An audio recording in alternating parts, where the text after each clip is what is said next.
রান্না করে চলে গেলাম। আমার পটল ভাজি বাকি ছিল। এই বন্ধ থাকে সেদিন গিয়ে আমরা এই পটল গিয়ে রান্নাটা তাড়াতাড়ি হয়ে গেল। আর আমার অনেক বেশি আসসালামু আলাইকুম, হাই এভরিওয়ান, সবাই কেমন আছেন? আশা করি সবাই ভালো আছেন। প্রতিদিনের মতো একটাই টেনশন, কি রান্না করব। তো আজকেও সকাল থেকেই টেনশন করছিলাম আজকে কি রান্না করব।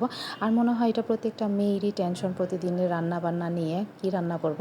তো ব্রেকফাস্টটা করেই গিয়ে ভাবছিলাম কি রান্না করব। তো মাথায় আসলো বড় মাছ রান্না করব, পটল ভাজি করব, ডাল রান্না করব।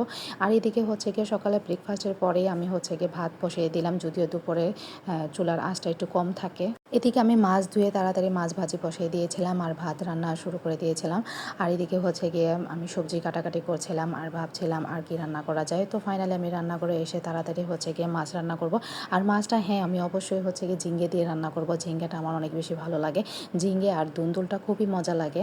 আমি বাজারে গেলে সর্বপ্রথম চেষ্টা করি ঝিঙ্গে বা দুন্দুল যদি ফ্রেশ থাকে অবশ্যই আমি নেওয়ার চেষ্টা করি।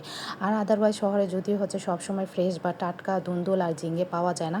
তো আজকে আমার হাজব্যান্ড গিয়ে বাজার গিয়েছিল, তো সে দুন্দুল আর ঝিঙ্গে পেয়েছে। তো আমি তাড়াতাড়ি গিয়ে ঝিঙ্গেটাই আজকে বড় মাছ দিয়ে রান্না করব। আর এই ঝিঙ্গে রান্নাটা আমি একটু ঝাল ঝাল করে রান্না করি, আমার কাছে অনেক বেশি মজা লাগে। আর আমার দেখা দেখে আমার হাজব্যান্ডেরও অনেক বেশি প্রিয় হয়ে গেছে এই ঝিঙ্গে বা দুন্দুল রান্নাটা। আমি গ্রামের বাড়ি গেলে অবশ্যই আমি ঝিঙ্গে বা দুন্দুল রান্না করার জন্য বলি আমার আম্মুকে বা আমার ভাবিদেরকে। আমার অনেক বেশি মজা লাগে।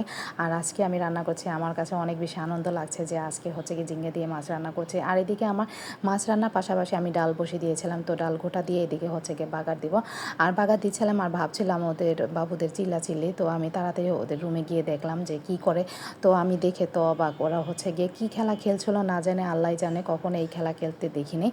হয়তো বা ওরা একা একা খেলছে, কিন্তু আজকে আমি প্রথম দেখছি চুল টানাটানি। এই চুল টানাটানি খেলা দেখে আমি হাসছিলাম আর গিয়ে তাড়াতাড়ি আবার রান্না করে চলে গেলাম। আমার পটল ভাজি বাকি ছিল। এই পটল ভাজিটা গিয়ে আমার ছেলে মেয়ে আমার হাজব্যান্ডের খুবই মজার একটা খাবার। আমরা অনেক মজা করে খাই আর গরম ভাত দিয়ে এটা অবশ্যই আমাদের অনেক বেশি মজা লাগে। আমরা দুপুরে গিয়ে যখন একসূত্রে খাই বা যেদিন আমার হাজব্যান্ডের অফিস বন্ধ থাকে সেদিন গিয়ে আমরা এই পটল ভাজিটা দুপুর অবশ্যই রাখবো। আর এদিকে গিয়ে রান্নাটা তাড়াতাড়ি হয়ে গেছে। আমরা জাম্বুরা ভর্তা করব, ছেলে মেয়ে বলছিল জাম্বুরা ভর্তা করার জন্য। আর এদিকে জাম্বুরা ভর্তা খাচ্ছিলাম আর অনেক আনন্দ করছিলাম, গল্প করছিলাম। আর এদিকে আমার রান্না শেষ, তো অনেকক্ষণ পরে আমরা খেতে বসলাম প্রায় দুপুর 4টার দিকে। আর এদিকে খাচ্ছিলাম আর গল্প করছিলাম। আর পটল ভাজিটা আসলে সত্যি অনেক বেশি মজা হয়েছিল বরাবরের মতো। আর আমার অনেক বেশি প্রিয়, আমার ছেলে মেয়েরও। আল্লাহ হাফিজ সবাই।